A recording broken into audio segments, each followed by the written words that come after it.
Hi everyone, hope you're doing well. Welcome to the seventh lecture, the last lecture of the year for Pocket Racers, and this lecture will be on Capstone details. So I apologize for not being able to hold this lecture in person. Unfortunately, with all the campus events going on, it's difficult to somewhat secure a room or be confident that the room we secured will actually be available when the day comes around. So I'll just pretty much only this recording will be released. Um, we won't be able to host like another in-person lecture about the topics here, but fortunately we don't actually have a lot to cover today, and it's not necessarily as far as like the curriculum of what we wanted you guys to learn in Pocket Racers goes, you guys have been finished. We're very proud of how far you've come with that. So let's get to this lecture. So the bugging question for most of you guys would probably be, where has the capstone been? This is a bit of a sore point for us because we've been working pretty hard to try to bring you guys the capstone that we advertised at the start of the year, but we've just run into a ton of problems, and this lecture is about addressing those and proposing a new capstone that we can give to you guys that ideally you'll be able to finish by the end of the quarter. And then you'll have, a sense of completion in terms of using all the material that you've learned over this year and bringing it together to create something. So, if you remember the discussion about the original capstone, when we introduced the project, it was essentially about creating a car that could autonomously navigate a track using machine learning. So, that's the track that we were going to have you guys go around.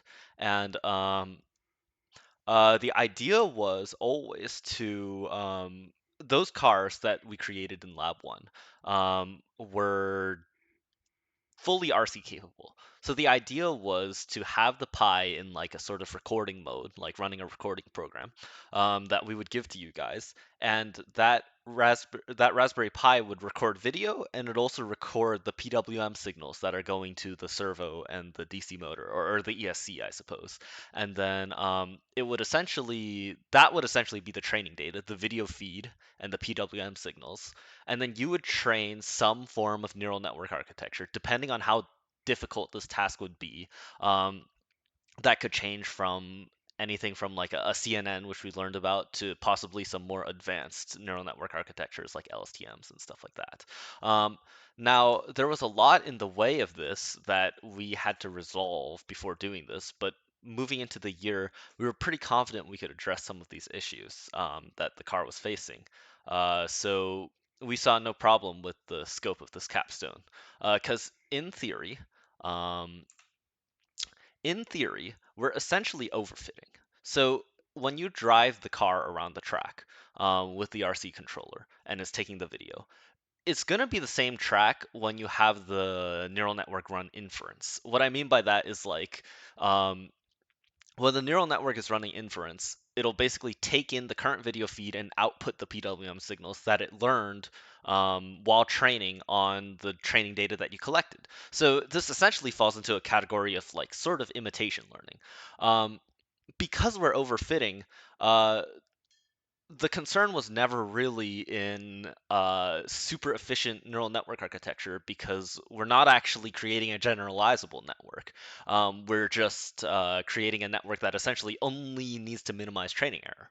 So the other thing is your cars have been fully RC capable since you've constructed them. So in theory, there wasn't too much standing in the way of doing this capstone. All we had intended on doing this quarter was having the first half of the quarter be collecting data, and then like testing those architectures, and then sorry. The first half of the quarter would be collecting the data and essentially training and testing architectures, and then like the second half of the quarter, we'd basically run some other optimizations and like maybe for speed and stuff like that, and then have the cars go around the track.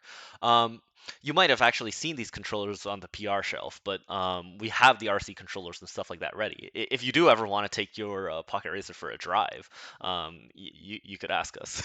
But so what actually went wrong with this, right? So we advertised this project at first to basically have like a conceptual focus on computer science. So our lectures sort of mirrored this. We talked about Raspberry Pis, which was probably like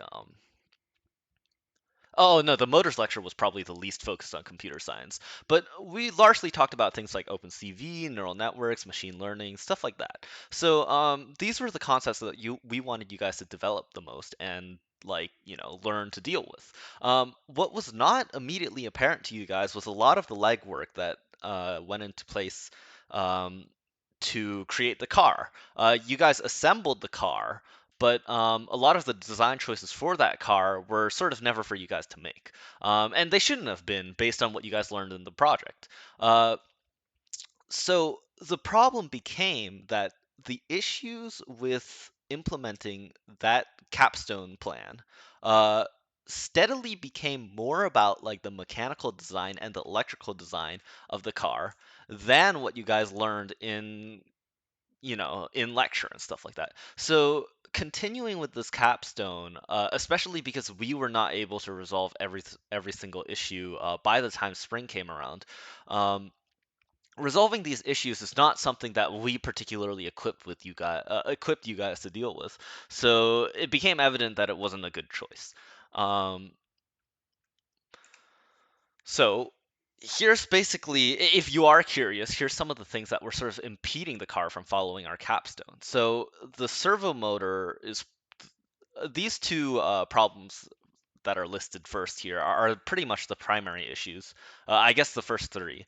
Um, but the servo motor has a very strange quirk where when running the DC motor at some sort of speed, the servo would actually receive, or there's a lot of caveats to what I'm saying, so don't focus too much technically on it. But like the end product of what was happening is basically if you ran the DC motor at like a decent speed, the servo motor itself would sort of change its steering direction without receiving any input for it. Um, Now, the rest of the issues, like power supply inconsistency in terms of the batteries, the voltage regulator had its own inconsistency, and some drive axle faults. These all sort of accentuated this problem. And to fix these issues, well, we have several plans in mind, but um, considering the things we've resolved over fall and winter leading us to here, and then these remaining problems not really being resolvable in time, we did want to give you guys an alternative capstone that is actually, completable without having to confront these issues. Um, so why are these issues in particular? So the car has gone around the track with the RC controller many times, in fact. And you might think that these issues sound like they would prevent the car from being able to do that, but that's not actually the problem. The problem is that if you were to implement the capstone, like with the neural network and stuff like that, when we control the RC controller, we like automatically correct for the servo signal or the servo receiving some extraneous signal or having some power supply inconsistency and like taking a strange direction. We could correct for that as humans. But if you train a neural network to do that, the problem is there starts becoming a disconnect between the PWM signals and what's actually happening in reality. Because as far as the neural network is concerned, it takes in video and it outputs a PWM signal. If that PWM signal is not translating very well into the real world because of mechanical and electrical issues, then essentially things won't work. We've known this to be a problem actually over the course of the past year. So a lot of the design choices we've made have been trying to mitigate this. Unfortunately, we were not completely successful. Um, so what does this mean for you guys? Uh, we want to avoid having you guys even attempt to fix these issues because not for lack of belief in your ability to fix them, but because they aren't the issues that we should really be challenging when we're talking about pocket racers. Um, so, what is our proposition for our new capstone? It'll essentially be Lab 4, but with a machine learning twist. So, since we never intended for the project to be about solving those mechanical and electrical issues, we'll bypass them entirely by sort of reducing the scope of the project such that the car does not need to autonomously go around the track by itself. In this case, we're just going to do lab 4, but essentially with neural networks. And this will pose a different problem, but one that you guys are far more prepared to deal with. So, um, why might we want to do this? So, for those of you who may have taken a while doing Lab 4, which was perfectly normal, I think you guys probably remember how irritating it was to get the sign recognition to work very well. Beyond the implementation standpoint, even if you implemented it correctly, like uh, sometimes bad lighting, or the arrow being too far away or too close, or the camera on your car being perhaps like somewhat put on at a bad angle or something like that. These things prove to sort of mess up the heuristic algorithms that you guys set up based on the contours, moment of inertia, midline, stuff like that, that you use for classification. So, an advantage of machine learning is provided that if we have a good enough data set that encompasses all the things that could possibly happen as far as the PI's camera is viewing the images, if our data set is comprehensive in that sense, something like a convolutional neural network would have an ability to learn mappings that essentially would be able to do this 5-class classification fairly easily. However, like with the previous capstone, the problem is we need a data set, right? And that proves to be the definitive stumbling block for trying to implement the previous capstone this year. Now, this time it'll be a little bit easier. So why am I saying that? So as far as the data set is concerned, arrows like the arrows that the car sees, they're just arrows, and the stop sign is just an octagon, and the idle class is essentially just like nothing explicitly recognizable being present, right? So one thing we could do that I certainly considered was to have essentially the car take a video, and then you would move the car to sort of adjust the position of the piece of paper with the sign on it, to sort of adjust that piece of paper without having your hand in frame. So if you move the car while taking video, each one of those frames could be potentially a picture in your data set. Now, that's like a good idea that I was considering doing. Or considering having you guys do. But the problem is right now that a situation on campus is such that I'm not sure if we're able to reliably have lab access for a little bit. So we have another good option, which is also to generate a data set. So since we're essentially just having a stop sign presented at different perspectives to the camera or an arrow or something like that, there's nothing really stopping us from generating a data set as opposed to collecting a data set. This way, we would have to avoid the whole video process. And if you recall, sometimes the OpenCV image preprocessing, like the flood fill, the thresholding, they can be extremely noisy, which is not necessarily a terrible thing to have in your data set. But as far as cleaning the data set to train it, I'm sure taking a video would result in a ton of bad examples. It would be far more difficult to clean. So, in some senses, this would simplify the issue somewhat drastically. Um, so, how can we do this? How can we generate a data set of essentially warped images? So, this brings in the idea of image homography or image warping in general. So unfortunately, this isn't a topic that we really intended to or really have time left to cover. So I'm only really going to introduce the bare necessities of it here and in the capstone spec when it does come out. So image homographies are basically like a 3 by 3 matrix that is applied to an image and represents like some sort of transformation. So on the diagram on the right here, you see that we have like projective, affine, similarity, and Euclidean transforms, which all have varying degrees of freedom. And they essentially warp, or in some cases they don't really warp, like the Euclidean one. Doesn't warp necessarily the perspective of the image, but depending on the elements of this matrix, you can do different essentially the projective or the image homography represents like the full range of possibilities of like 2D image transformation in their entirety. um, Fortunately for us, we don't have to use every single degree of freedom here. So since we have our data set should only consist of what the camera can possibly see, and what the camera can possibly see is only what the data set or sorry, what the camera can only possibly see is how we sort of move and adjust the piece of paper. So in that sense, our pi's camera is always fixed because it's responsible for taking the images that it sees. And also other things are preserved, like in some sense aspect ratios preserves because the piece of paper remains constant and stuff like that. So again, there will be more details covering the exact implementation details of how this is going to work in the Capstone spec when it does come out.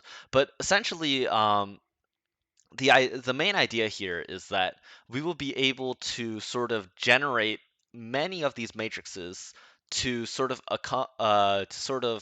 generate a data set by applying these generated homography matrices to like pretty much what can just be like a flat image of one of the signs, and then we can rotate, like say we pick the arrow um, as our base image. We could translate it, rotate it, warp it, shear it, rotate it. I think I said rotate already, but we could do that to cover, all the possible iterations of the left, right, and forward signs, um, provided that uh, provided that we would also account for the fact that sometimes when we do OpenCV image processing for when the car is actually viewing the arrows in real life, there will be some OpenCV like uh, I guess what can only be described as noise from the thresholding sometimes being somewhat inconsistent or the flood fill or something like that. But essentially, we do see this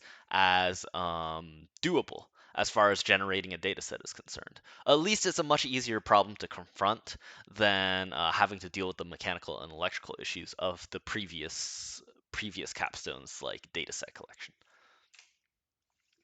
So this sort of drives home a point that somewhat irritated me, which is where is the skeleton code then for this project, and where is the spec for this project? So um, basically, I'm gonna be yapping here a lot, but most of our R&D time over the year and the previous summer has been dedicated towards the first capstone. We were interested in getting the car to go around the track because, well, in my personal opinion, it's cooler and also it's in some ways less restrictive because we don't have to work with the signs. Um, because of that, we only were able to sort of, hmm, how should I phrase this? Since R&D from the lead side and the maintenance of the project as far as what you guys are receiving from us were always somewhat sort of separate. Essentially, at the start of the quarter, you received radio silence from us because we were working on finishing developing the car such that it would be compatible with the data collection scheme that we had always intended for the car to have. Now, it took us like about like 3 weeks into the process, but we did realize that it was sort of going to be infeasible for the rest of the year because we would need to roll out changes to your cars that would likely result in like re-3D printing certain components to house extra stuff, and also the wiring complexity of the cars was about to dramatically increase. So we did have to sort of cut our losses at one point with regards to you guys and realize that we needed to propose a different capstone for you guys. What that means for you guys is actually that we're not done prototyping this capstone. Well, I do fully believe that this one's possible because it is at the end of the day like 5 class classification. Generating the data set in theory is definitely possible. But the unfortunate truth is we aren't done prototyping this capstone, though ideally over the next week, we will be done prototyping this capstone. Now, the problem is I should have been telling you this about a week ago, and I should have been done with this, you know, like over the course of that previous week and been done now. The problem is campus events are somewhat making it interesting to try to prototype this and schedule in a work session for you guys and stuff like that. So, um, really, I apologize for the mess that this is somewhat developing into. So the best I can offer is this, which is that the spec will contain a lot more guided information because essentially what we're doing is we would like for you guys to have a chance to finish this without having to spend a million hours understanding, the intricacies of image homography and stuff like that, because we aren't really going to have the time to teach it. So, um, we'd like to release a much more full spec to you guys as opposed to an open-ended one. What that means is we will have to prototype it before we will have to prototype the capstone before we release the spec. So unfortunately, the spec is going to get held back a bit. Um, I think given that it's midterm season and everyone's classes are undoubtedly crazy right now, the spec when it releases is essentially going to release a capstone project that is due by the end of the quarter. Now, the likelihood of every single team having a fair chance to complete this capstone is, in my opinion, somewhat low given the campus circumstances. So I think one of the things that we're willing to do, given all the things, is that if you remember way back in the fall when we discussed deposit returns and stuff like that, um, this capstone, we're not going to have deposit returns for spring conditional upon the completion of this capstone in its entirety. We would like to see teams make an effort to completing this capstone, but as far as deposit returns are concerned, if for the previous quarters you are eligible for the capstones, or sorry, if from the previous quarters you're eligible for deposit return and that you have made an effort to achieve this capstone over the course of this quarter, um, we will offer the deposit returns in full, like as far as spring is concerned. Um, what this means is we'll schedule in a work session at some point. Ideally, I would like to sometime week 8 for the one, if it is only one. And essentially, you'll have an opportunity to fully work on this capstone with ideally a skeleton code and a full spec, such that the capstone is actually completable in the rest of the time we have for the quarter. Um, and yeah, I think that's pretty much all I wanted to say on that. So yeah, that's essentially it. It's a short lecture as far as the slides are concerned, but there was a lot to talk about. I need to impress upon everyone that it's pretty important to stay safe right now. So yeah, and also thank you for being, sticking with us through some of our radio silence in spring. Have a good night, everyone.